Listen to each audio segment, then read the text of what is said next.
99% of Americans, and most Western countries for that matter, fail to understand China. But why is that? Well, in today's video, I'm going to be sharing with you two main reasons why I believe many Western countries around the world fail to understand China. But I have to warn you, today's video is going to be very different than my typical video. And instead of presenting today's video from the eyes of an American expat, someone who has spent a significant portion of his life reading, studying Chinese language, culture, and business, I'm going to present things in an entire different way. From the eyes of an American who knows absolutely nothing about the country of China. Now, as we get started in today's video, I'm going to share with you an interesting story to give you all a better perspective of the mindset of a typical American. Now, I first moved to China in January 2007, and it wasn't until almost 2 years later that I had the opportunity to return home back to my home state of Florida. After a nearly 2-year hiatus, I was very eager to return home because I wanted to share some of the amazing stories and experience that I had during my first 2 years in China. First of all, I was living in the sprawling metropolis of Shanghai, arguably China's best city. I had the chance to travel to Beijing to complete a 15-kilometer hike along the Great Wall of China. I had made multiple business trips down to the Chinese cities of Hong Kong and Macau, and I had even completed 2 holidays in Asia. The first going to the beautiful beaches in Thailand, and the second going to the vibrant capital city of Seoul, South Korea. For this small-town American boy, I had some amazing world experiences, and I was so eager to share these with my closest friends and family. Now, I made arrangements to meet up with several of my old high school classmates, and we met up at a local restaurant. And as we sat down in the restaurant and I began to tell everybody about my story, something very interesting happened. After about 30 seconds, I started looking at all my friends' faces, and I noticed that they really weren't paying attention to what I was saying. After about a minute of me speaking, pretty much everybody had given up on my story. They started grabbing their cell phones, they grabbed the menu, even some of my friends started their own new conversations. The interesting thing is that although I had these amazing experiences in China, no one was interested in this. And this is the first thing that we must consider, is that China, to the average American, means absolutely nothing. America is one of the most diverse countries in the world. Imagine you wanted to go on a holiday and experience amazing beaches. Or maybe you prefer mountain hikes, desert landscapes, scenic forest. Whatever experience you want to have in this world, you can find it in America. But this is a double-edged sword for American citizens. Although it's wonderful that America is truly one of the most beautiful and diverse countries in the world, unfortunately, the vast majority of Americans never have an interest in traveling outside of America. And this is why the vast majority of Americans, well over 70%, do not have a passport, have never traveled outside, have no interest in foreign languages or foreign cultures. For the average American, no other country in the world matters. And this is why there are still so many outdated stereotypes about China in American minds today. 50 years ago, when the United States and China established diplomatic relations, the United States was in a very high position of power. It no doubt was the #1 country in the world, and China trailed significantly.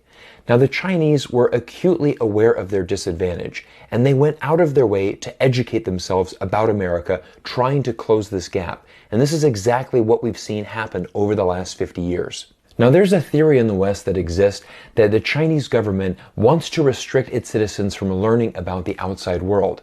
Many people will say, Cyrus, the reason that the Chinese government have installed the Great Firewall and that they actively censor the internet is because the Chinese government is scared its citizens will know about the outside world. But if this was actually true, why is it that Chinese students are required to take 12 years of English in school?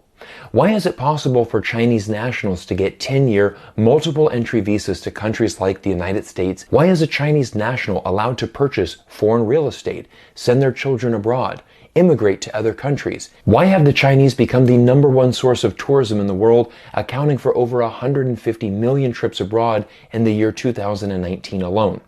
Now, given the facts that I've presented here, there's one truth that we need to establish in this discussion. The average Chinese person knows significantly more about America and Western culture than the average American knows about China and Chinese culture. Walk around any Chinese city today and you will see a plethora of American brands and culture everywhere. Chinese youth are wearing Nike sneakers, drinking Starbucks lattes, eating McDonald's Big Macs, and listening to music on their Apple iPhones. Like this Times article from October 2020 states, "Who needs democracy? China's 400 million millennials prefer iPhones." Do you want to know what America's #1 export is? American culture. Take a look at this video that I filmed on my last visit to China in September 2019. And I want you to pay close attention to the backpack that the child is wearing and what this mother says to her son.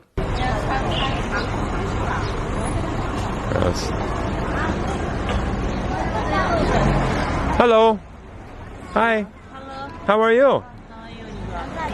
Good. All right. This guy's got his English dialed in. Now, this clip was filmed in a local Shanghai school. And again, let's take a look at that backpack to see what this child was wearing. Good old Captain America, one of the most popular superheroes in American culture today. The new generation of Chinese have spent a significant time studying Western culture and language, and this is a point that we cannot overlook. Now, the second reason that Americans and Westerners around the world fail to understand China is the fact that their only insight into the country of China is Western media. And let's just be honest here. If your only insights into the country are CNN, Fox News, and the BBC, you no doubt are not getting the full truth on the country of China. To put this in perspective, let's look at how the BBC has treated the royal family over the years. If the British Broadcasting Corporation is willing to treat the royal family this bad, you can imagine what they're going to do with a country like China. Most definitely, they are not going to be fair and objective in their reporting. The 2020 census in China just debuted a few months ago, and there are currently over 845,000 foreign nationals choosing to live inside the country of China today. Of that 845, 25,000 foreign nationals have received permanent residence and are choosing to permanently reside inside the country of China. Now, as a former China expat myself of over 10 years, many of us are frustrated with the way that China is often presented in Western media. And just to recap, the main message that Western media has been preaching over the past 18 months, let's take a look at this tweet. Chinese government, company, products, apps, vaccine, influence, students, scientists, athletes, women, rocket, Chinese, all of it is bad. But the Chinese people are good. Now, after seemingly blaming every single problem the United States has on the country of China, US politicians and broadcasters always try to save face by simply saying, "We actually love the Chinese people. We just don't like the Chinese government." In this article entitled "New High in Perceptions of China as the United States' Greatest Enemy," let's take a look at how Western media has influenced the minds of typical Americans. In February 2020, 23% of Americans felt that Russia was the greatest enemy of the United States of America. But fast forward just 12 months, in February 2021, there is an overwhelming 45% of Americans now feel that China is America's greatest enemy. This is a 100% increase in percentage points in just 12 months. And there's a very clear explanation why this happened. This is the exact message that Western media has been preaching to the United States citizens and other Westerners around the world. As the economy in China continues to progress and the timetable of when China will leapfrog the United States in becoming the world's leading country becomes smaller and smaller, there's only one thing left for the United States to do. This is Joe Biden in an article that was published in March 2021 when he pledges to prevent China from becoming the world's leading country. Now, is this the first time we've seen the United States media act like this? Not exactly. Take a look at these Time magazine covers from the 1980s when Japan was perceived to be the #1 threat to the United States hegemony. How Japan does it, the world's toughest competitor. Japan returns to nationalism. How to cope with Japan's business invasion. Trade wars. The United States gets tough with Japan. Now, fast forward 40 years, and you can basically replace Japan with China, and these Time magazine issues would be completely relevant to today's time. Again, this is the message that the United States government and the United States media is preaching. China is the greatest threat to the United States. But actually, I don't believe that to be true. I believe that the United States and China can still have a pathway to learning to work together. And again, This is the basis of this channel, and this is why I spend my time here on YouTube trying to advocate a better relationship between these two countries. Now, looking back on the history of the United States and China, the United States government and politicians have made some colossal mistakes and very big misunderstandings regarding the country of China. Unfortunately, not understanding China has become so commonplace in America that it is actually one of the most popular American metaphors. The phrase, "Am I speaking Chinese?" is a metaphor people use when they don't think the other person understands something one has said or explained. And as we come to the conclusion of this video, I'm going to leave you with one final thought. You can choose to love China or hate China, but there is one truth that needs to be established.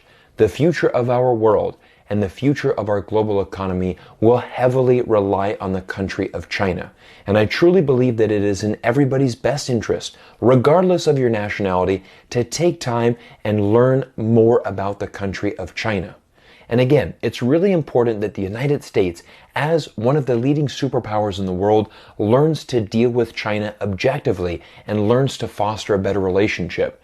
I've mentioned this on this channel before when we're looking at some of the greatest challenges our planet faces, things like climate change. There is no way that this will not be solved unless the United States and China can learn to resolve their differences, focus on their similarities, and come together for the common good of this planet. For the past few decades, the Chinese have been aware of their disadvantage. They have worked tremendously hard. They have studied significantly about American and other Western cultures. They have learned English, and they are continuing to improve themselves every single day.